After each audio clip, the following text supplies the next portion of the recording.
बेटा तू ये क्या कर रही है? मेरी मान तो तू भाग जा यहाँ से। क्यों अपनी जिंदगी बर्बाद करने पर तुली है? नहीं माँ, मैं ऐसा नहीं कर सकती। अगर मैं भाग गई तो पिताजी की इज्जत क्या रह जाएगी, उन्हें कितना बुरा लगेगा माँ। तू अभी भी अपने पिता के बारे में सोच रही है? अरे उन्होंने तेरे साथ दुश्मनों से भी बदतर व्यवहार किया है बेटा, और तू अभी भी। नहीं माँ, ऐसा मत कहो। वो जो भी कर रहे हैं सोच समझ कर ही कर रहे होंगे। वो पिता है मेरे, और मेरी जिंदगी का हर फैसला लेने का उन्हें पूरा अधिकार है। लेकिन ऐसा फैसला, मैं इसके बारे में सोचती हूँ तो मेरा दिल कांप उठता है। आखिर क्या था वो फैसला जिसके कारण पूजा की माँ उसे अपनी ही शादी से भागने की सलाह दे रही थी? मगनलाल गांव का बहुत बड़ा जमींदार था। दयालु तो था, पर अपनी अमीरी का घमंड भी था। मगनलाल की 2 बेटियां थी, पूजा और रेखा।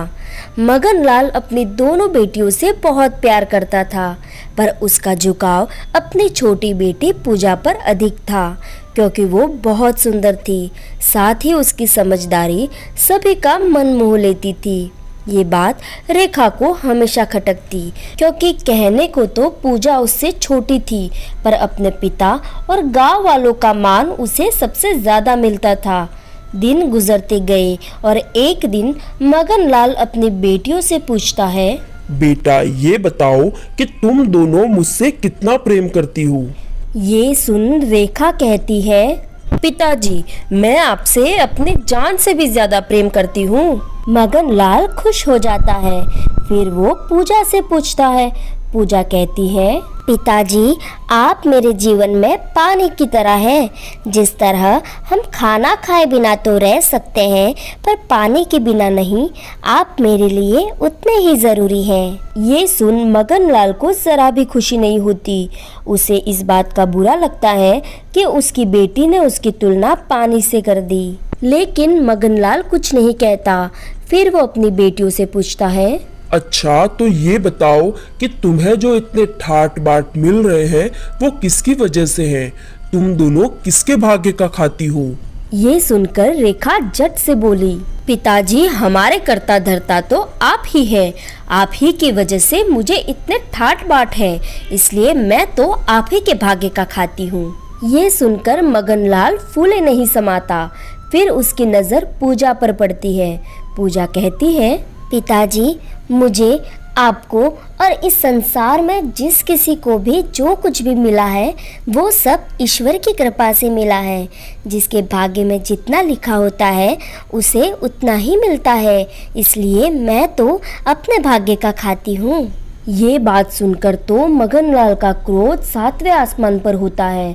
वो कहता है, ठीक है, अगर तुम्हें अपने भाग्य पर इतना ही भरोसा है तो अब से तुम्हारे भाग्य में जो कुछ होगा वो सब मेरी वजह से होगा। मैं बदलूंगा तुम्हारा भाग्य, फिर देखता हूँ कि तुम्हारी ये महान सोच कहाँ तक सही साबित होती है। ये कहकर मगनलाल वहाँ से चला जाता है। मगनलाल अपने दोनों बेटियों की शादी कराने का सोचता है। वो अपनी बड़ी बेटी रेखा का रिश्ता पास ही के एक गांव के मुखिया के बेटे किशोर के साथ तय करता है, जो कि पुश्तैनी अमीर होते हैं। अब उसे अपनी छोटी बेटी पूजा के लिए वर की तलाश थी। वह उसके लिए गरीब से गरीब परिवार ढूंढना चाहता था, जहां उसकी बेटी को केवल दुख मिले। तभी उसकी नज़र उसी गांव के एक भिखारी पर पड़ती है, जो कि आंखों से अंधा था और सड़क पर भीख मांग रहा था। मगनलाल उसी लड़के के साथ पूजा का रिश्ता तय कराता है।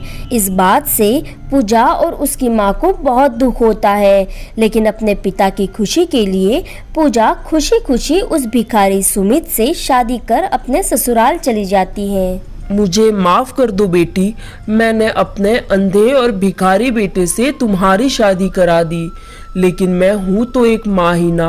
मैं कब तक अपने बेटे को इस तरह अकेले रहने देती। मेरे बाद इसकी देखभाल के लिए कोई तो होना चाहिए था ना। इसलिए जब तुम्हारे पिता तुम्हारा रिश्ता लेकर आए तब अपने स्वार्थ के चलते मैं मना नहीं कर पाई।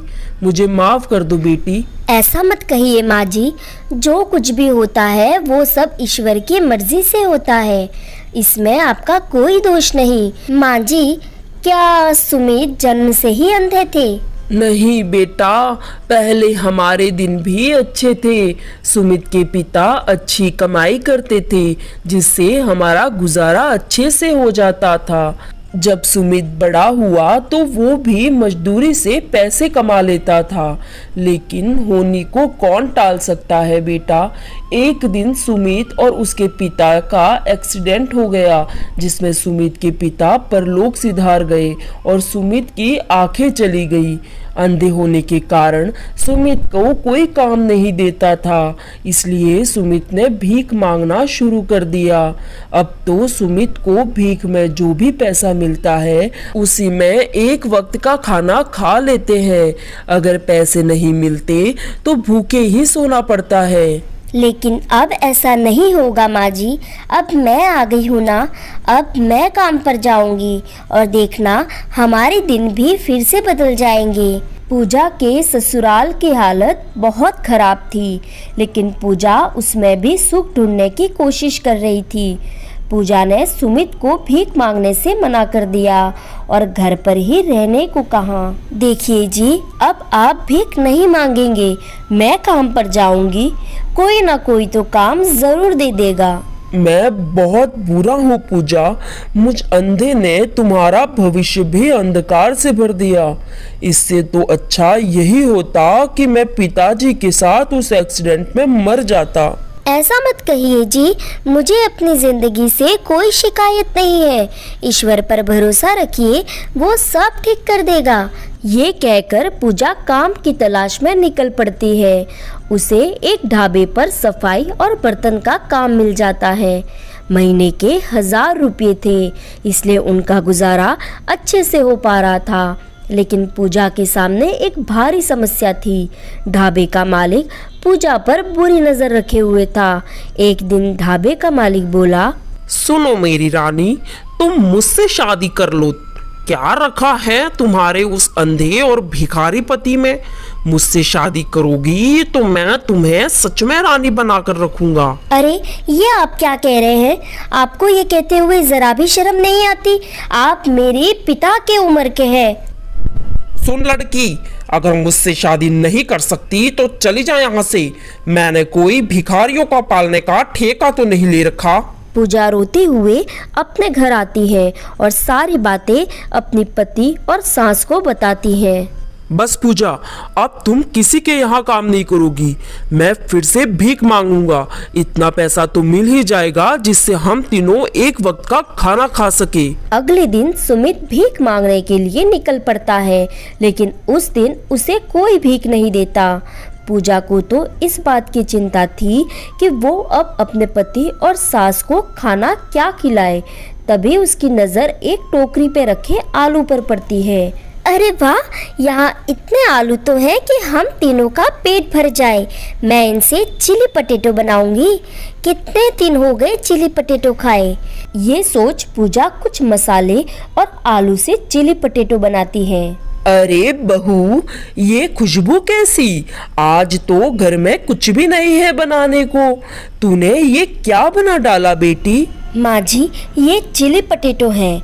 हम गरीब हैं, इसलिए हमें ये खाना पड़ रहा है, लेकिन अमीर लोग इसे बहुत शौक से खाते हैं। अरे वाह पूजा, ये चीज तो बहुत स्वादिष्ट है। ऐसी चीज तो पहले कभी नहीं खाई।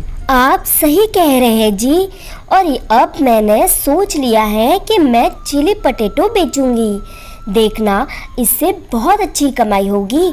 लेकिन पूजा, हमारे पास तो फूटी कौड़ी भी नहीं है। आप फिक्र मत कीजिए जी, मेरे पिताजी ने तो शादी में मुझे कुछ भी नहीं दिया, लेकिन मेरी माँ ने मुझे सोने की चेन दी थी। हम उसे बेचकर ये काम शुरू करेंगे। पूजा को तो अब उम्मीद की किरण नजर आ रही थी। उसने बहुत ही जल्द चिली पटेटो का ठेला खोल लिया और लोगों को भी उसके चिली पटेटो का स्वाद बहुत अच्छा लगा और देखते ही देखते वो चिली पटेटो वाली के नाम से मशहूर हो गई। उसने सुमित का इलाज एक बहुत बड़े हॉस्पिटल में करवाया, जिसके चलते सुमित को अपनी आंखों की रोशनी फिर से मिल गई। अब तो वो भी पूजा का हाथ बटाने लगा और बहुत जल्द उन्होंने चिली पटेटो वाली के नाम से ढाबा भी खोल दिया। उधर मगनलाल को अपनी दोनों बेटियों का ख्याल आया। जब वो अपनी बड़ी बेटी रेखा के ससुराल में पहुंचा तो वहां जाकर पता चला कि रेखा के ससुराल वालों ने उसे शादी के 6 महीने बाद ही घर से निकाल दिया था, क्योंकि उन्हें पता चला कि रेखा कभी मां नहीं बन सकती थी। ये देख मगनलाल बहुत दुखी हुआ। उसने जब अपनी बेटी को ढूंढा तो उसे वह किसी के यहाँ मजदूरी करती मिली। मगनलाल रेखा को लेकर पूजा से मिलने उसके घर गया तो देखकर हैरान रह गया, क्योंकि पूजा की झोपड़ी 2 मंजिला मकान में बदल गई थी। पूजा भी अपने पिता और बहन को देखकर बहुत खुश हुई और अपनी सारी आपबीती अपने पिता को सुना दी। तू सही थी बेटी कि सभी लोग अपने अपने भाग्य का खाते हैं, लेकिन मैं अपने अहंकार के कारण ये समझ न सका और तुम्हारे साथ इतना बुरा कर बैठा।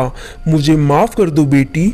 ये कहते हुए मगनलाल ने अपनी दोनों बेटियों को अपने गले से लगा लिया। ऐसे ही कहानियाँ देखते रहने के लिए हमारे चैनल को सब्सक्राइब करें। वीडियो अच्छा लगा हो तो इसे लाइक करें, चैनल को सब्सक्राइब करें एंड शेयर करें। धन्यवाद।